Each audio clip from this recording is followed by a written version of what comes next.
오늘 하나님께서 우리에게 주신 말씀은 마가복음 4장 21절에서 25절의 말씀입니다. 오늘 마가복음 4장 21절에서 25절의 말씀을 저와 여러분이 번갈아가며 봉독하도록 하겠습니다. 또 그들에게 이르시되 사람이 등불을 가져오는 것은 말 아래에나 평상 아래에 두려 함이냐 등경 위에 두려 함이 아니냐.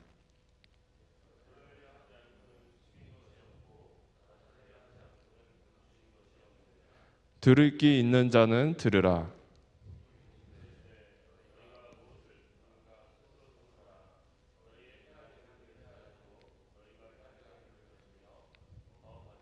다 함께 읽겠습니다. 있는 자는 받을 것이요 없는 자는 그 있는 것까지도 빼앗기리라. 아멘. 이 시간 신장근 담임 목사님께서 들을 귀 있는 자는 들으라라는 제목으로 말씀을 선포하시겠습니다. 항상 그 수능 시험이나 어떤 시험이 끝나고 나면은 출제 의도라고 하는 그런 말들을 사용하면서 문제를 분석합니다. 출제자가 이 문제를 낼 때 무엇을 알아보려고, 그리고 학생이 이것을 아는지 모르는지를 확인하려고 낸 것이 이 출제 의도인데, 그 출제 의도에 관해서 이제 얘기를 하는 거죠. 출제 의도를 알고 모르고는 시험 점수에 큰 영향을 미칩니다. 왜냐하면은 똑같은 문제를 보더라도 이것이 뭘 물어보려고 낸 문제구나를 파악할 때 이것인가 저것인가 하고 이렇게 정말 그 판단하기 어려운 그 상황 속에서 그 답에 가까운, 정답에 가까운 것들을 골랐는데 훨씬 더 편하기 때문이에요. 제가 이제 학교 기관에서 대학생들과 또 그리고 다른 학생들을 가르쳐 본 그 경험이 있는데, 항상 보면 열심히 공부하는데 점수가 안 오르는 학생이 있어요. 정말 열심히 한 것 같아요. 그런데 점수가 안 올라요. 그리고 와서 하소연합니다. 제가 열심히 했는데 이번에 점수가 안 나왔습니다. 근데 가만히 보면은 제가 수업을 하면서 시험 문제가 날 것 같은 경우는 미리 얘기를 하거든요. 중요하게. 이건 아주 중요하죠. 이건 꼭 기억해야 될 거예요. 그리고 특별한 표시를 하든지 해서 얘기를 해요. 그러니까 정말 눈치 빠른 그 친구들 같은 경우는 저것 중에서 나겠구나 하면은 거의 뭐 95%나 100%가 되는 거예요. 근데 그렇게 다 표시를 해주는데도 보면은 나중에 공부했다고 해서 어떤 것을 공부했는가 보면 전혀 엉뚱한 것에 그 초점을 맞추는 거예요. 그러니까 어떻게 되죠? 열심히 공부했는데 전혀 그 성적이 그 열심히 공부한 걸 따라오지 못하는 겁니다. 오늘 말씀에 나오는 그 사람들이 바로 이제 그런 거였고, 예수님께서 그 사람들에게 얘기하신 것이 바로 그런 거였어요. 그러니까 예수님께서 말씀하신 것은 사람이 등불을 가져오는 것은 말 아래 두려고 하는 것 아니지 않냐. 말이라는 건 어떤 거죠? 옛날에 곡식을 재던 그 통이에요. 등불을 갖다가 말 아래 두면은요, 통 밑에 이렇게 두니까 어떻게 되냐면 빛이 보이지 않게 되는 거예요. 평상 아래 두려움이냐? 평상 아래다 이렇게 두게 되면은 사실은 가장 밑바닥에다 두니까 빛이 온 집안에 이렇게 환하게 되질 않죠. 예수님이 살던 그 시대에 그 집은요, 이렇게 등불이 달려 있는 것도 아니고, 그리고 창문이 크지 않았어요. 낮에도 어두웠다는 얘기입니다. 왜냐하면 모래가 들어오기 때문에, 그래서 창문을 최대한 작게 한 거예요. 낮에도 그 어두운 집에 있다 보니까 등불을 켜놔야 낮에도 이렇게 집안의 모든 것들이 보이는데, 그래서 이 등불을 놓을 수 있는 등경을 갖다 이렇게 마련해놔서 마치 책꽂이처럼 이렇게 벽에다 붙여놓고 그 위에다 등을 이렇게 올려놓게 됐어요. 그렇게 되면은 그 불이 온 집안을 갖다 비출 수 있게 높은 데다 이렇게 올려놓은 거죠. 그런데 이제 사람이 등불을 가져오는 것, 이 등불을 가져와서 말 아래 두거나 평상에 두지는 않잖냐. 등경 위에 두려는 거 아니냐. 너무 당연한 얘기죠. 그래서 무슨 얘기냐면 드러내려 하지 않고는 숨긴 것이었고 나타내려 하지 않고는 감추인 것이 없느니라. 이야기가 어떤 얘기일까요? 앞서서 4가지 밭의 비유를 얘기했어요. 예수님은 비유가 아니면 가르치지 않으셨다고 했죠. 예수님께서 비유로 가르치신 이유, 아, 사람들이 못 알아듣게 하려고 하는 거구나. 그래서 사람들이 알아듣지 못해서 어떤 사람들은 구원받지 못하게 하려는 거구나. 이렇게 생각할 수 있는데 사실 그것은 감추어진 하나님 나라의 비밀을 드러내기 위해서 그 비유로만 말씀해 주신 거라는 거예요. 그러니까 무슨 얘기냐면 알아들으란 얘기예요. 그래서 더 나아가서 23절의 말씀을 보니까 들을 귀 있는 자는 들으라 하고 말씀하셨어요. 들을 귀 있는 자는 들으라. 이 이야기를 우리가 자칫 오해하면 어떤 얘기가 되냐면 청각 장애가 있고 들을 수 없는 사람은 듣지 말아라 하는 얘기로 이렇게 들을 수 있는데 그것이 아니고 듣는다라고 자부하고 그리고 자기는 아무 이상이 없다고 하지만 하나님 나라의 비밀을 말씀으로 전해줘도 알아듣지 못하는 사람이 있다는 거예요. 그래서 우리는 항상 들을 수 있게 해달라고 하나님께 기도해야 되고 볼 수 있게 해달라고 하나님께 기도해야 돼요. 여러분 이제 수능 날짜가 50일도 이제 안 남았잖아요. 이제 금방 이제 수능이 이제 옵니다. 또 고등학교 시험을 치르는 친구들도 이제 얼마 남지 않았죠. 그런데요, 이 시험이라고 하는 것은 항상 그래요. 여러분들 뭐 대학 입시만 끝나면은 내가 더 이상 인생에 시험이 없을 것이다 생각하는데 제가 가서 보니까 시험은 계속 있더라고요. 직장 생활을 하면서도 시험이 있어요. 직장 생활하면서도요. 저는 군종 목사로 제가 19년을 넘게 이렇게 있었는데 군종 목사로 있다 보니까요 수시로 시험이 있는 거예요. 부대 검열이 있으면 또 시험이 있고 또 뭐 보안 시험도 봐야 되고 그래서 야 나이 40이 넘어서도 이렇게 시험을 치러야 되는구나 그런 생각들을 했는데 계속 시험이 있는 거예요. 그러니까 우리가 이게 살아가는 세상 속에서 끊임없이 평가라는 것이 있기 때문에 시험이라는 것이 없이 살아갈 수는 없어요. 그러니까 이 시험 자체에 대해서 스트레스 받으면 어떻게 되냐면 우리 이 세상 속에서 적응해 살아갈 수 없는 거예요. 그러니까 시험은 치러야 된다. 그리고 시험은 있을 수밖에 없다는 걸 인정해야 돼요. 왜 이 수능이 있어가지고 이렇게 나를 괴롭히냐? 수능 시험을 왜 이렇게 치러야 되냐? 뭐 이 근본적인 문제를 따지기 시작하면 사실은 우리가 본질에다가 집중할 수 없고요, 겉돌게 되는 거죠. 그러면 이왕 있는 시험이라면 치러야 되는데 어떻게 치러야 되냐?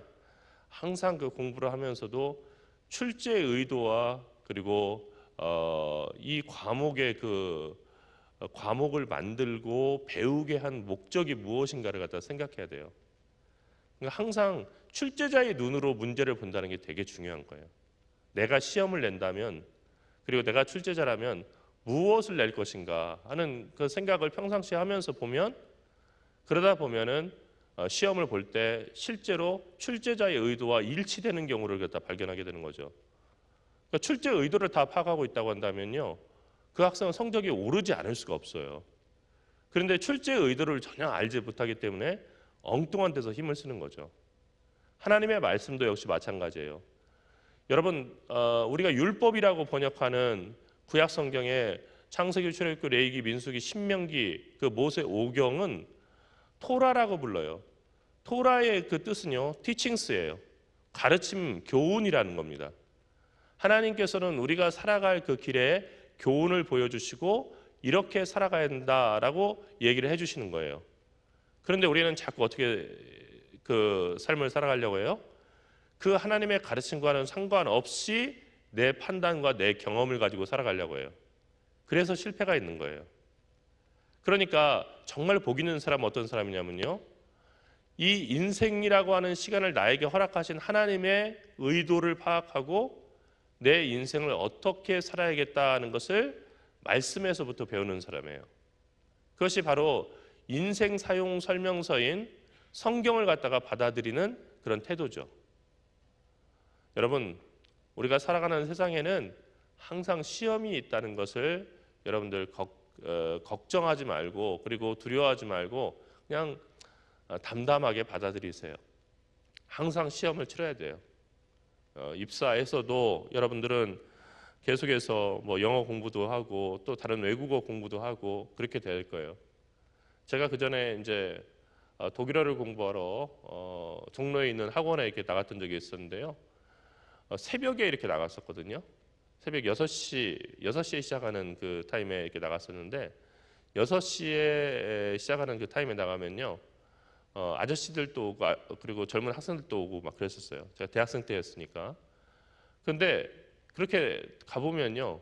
누가 와 있냐면은 넥타이 매고서 막 출근하려고 이렇게 하는 분이 와 있는데 제가 물어봤어요. 아저씨 어떤 일 하세요? 했더니 은행에서 일한대요.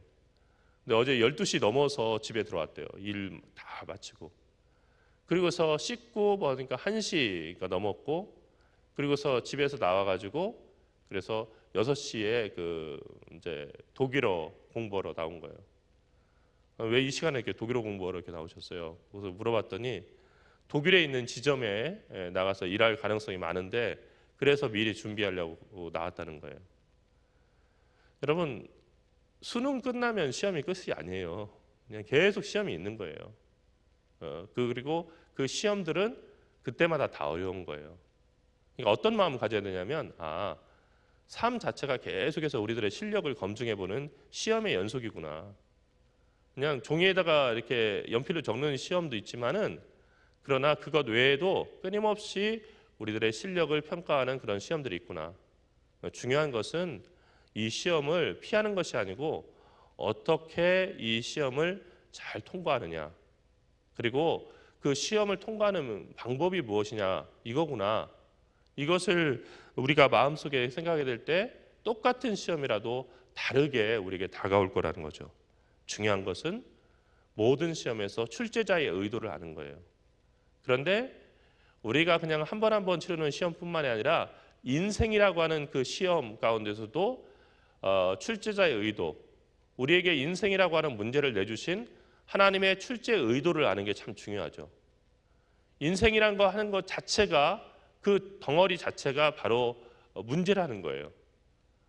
칼 포퍼라고 하는 철학자는 문제를 푸는 거, solving problems is a life라고 하는 그 책을 썼어요. 문제를 해결하는 것이 인생이라는 거예요. 문제가 없다면 인생 자체가 없다는 거죠. 그러면 그 인생이라고 하는 전체의 그 문제를 우리에게 출제하신 하나님의 의도가 뭐냐? 이것을 받아들여서 그 문제를 푸는 것이 참 중요하다는 거예요. 그리고 매번 우리들의 삶에 주어지는 문제, 여러분에게는 이제 수능이라고 하는 문제가 주어져 있겠지만은 항상 공부하면서 내가 출제자라고 한다면 어떤 문제를 내겠는가? 그리고 내가 출제자라면은 무엇을 확인하겠는가? 이것을 갖다 생각하면서 공부하는 거 참 중요하다는 겁니다. 여러분 오늘 예수님은 들을 귀 있는 자가 들으라고 했어요. 들을 수 없는 사람 듣지 말란 얘기가 아닙니다. 제발 들을 귀 있는 자가 되란 얘기입니다. 귀 있는 자가 되어서 예수님께서 하시는 말씀, 생명의 말씀을 알아들으란 얘기예요. 그리고 생명을 선택하라는 거예요. 여러분 모두 들을 귀 있는 자가 될 수 있기를 간절히 바랍니다. 하나님과 여러분의 사이의 관계 속에서도 들을 귀 있는 자가 되고 여러분이 하는 그 공부에서도 출제자의 의도를 갖다가 알아챌 수 있는 귀가 열려서 여러분이 하는 그 공부 그리고 시험 준비에서 좋은 성적을 거둘 수 있기를 간절히 축원합니다. 기도하겠습니다. 살아계신 하나님, 은혜와 사랑을 감사합니다. 들을 귀 있는 자는 들으라는 주님의 말씀을 저희가 다시 마음에 새깁니다. 주님께서 우리에게 가르쳐 주신 모든 교훈과 비유는 우리에게서 하나님 나라의 비밀을 그리고 하나님의 뜻을 감추려는 것이 아니라 오히려 그 비유를 통해서 하나님 나라의 그 비밀과 하나님의 뜻을 깨달아 알게 하시려는 것임을 저희가 이제 이 말씀을 통해서 다시 생각했습니다. 하나님, 우리 삶의 수많은 시험과 그리고 또 수많은 시련을 허락하시는 것, 그것을 통해서 하나님의 뜻을 깨닫고 더욱 성숙하게 하시려는 주님의 뜻인 줄 믿습니다. 주님, 태어나면서 지금까지 준비해온 이 대학 입시 수능 시험이라고 하는 시험 가운데서 저희가 어떤 성적을 맞을지 저희는 항상 걱정하고 염려하면서 시험을 준비합니다. 하지만 주님, 이 시간 우리의 삶의 주인이 되시고 우리를 이 세상에 보내셔서 인생이라고 하는 문제를 허락하신 하나님의 출제 의도를 저희가 파악하게 인도하시고 두려워하거나 떨지 않게 인도하여 주시옵소서.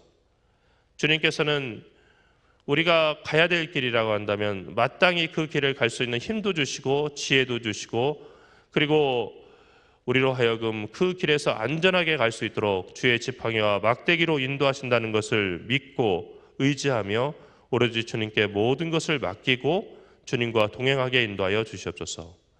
또 이제 시험이 다가왔는데 오르지 않는 성적 때문에 정말 염려하고 있는 사랑하는 우리 형제 자매들을 위해서 기도합니다.